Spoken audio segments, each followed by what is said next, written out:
Very exciting. We've got about 150 competitors, and one of the things I love about the SKOPE Classic is they're all classic, extremely cool cars.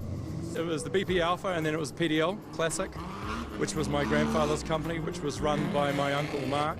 They sold the business to Schneider, and I imagine Schneider said, we're not sponsoring an event in New Zealand, we've got other things we do.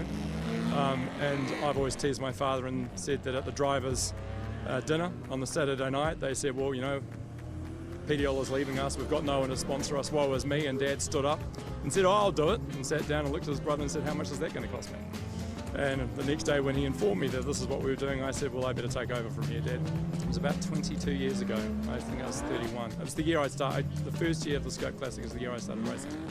I took the view that you had to love the car you were going to race, because when you have a crash, you want to rebuild it. And I've always loved Porsches.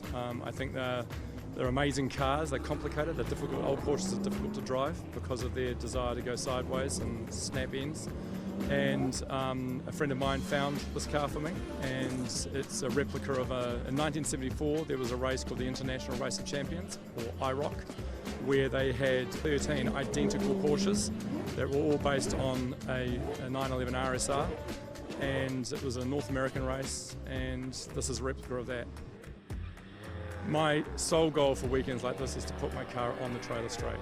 I don't care where I come. It's, you know, I'll be in classes with much faster cars. The weekend is focused around families. You know, if a child's into racing cars, come and sit in my car, get your photograph taken in it. And the other thing is, typically, if you had a poster on your wall when you were a kid, you'll probably find it here. So, you know, you go from something like my 300 horsepower 6-cylinder rear-ended Porsche to the monstrous V8 F5000 cars to open-wheel classic vintage class, the very old cars, saloon cars, you name it, it's here. And it's about having fun.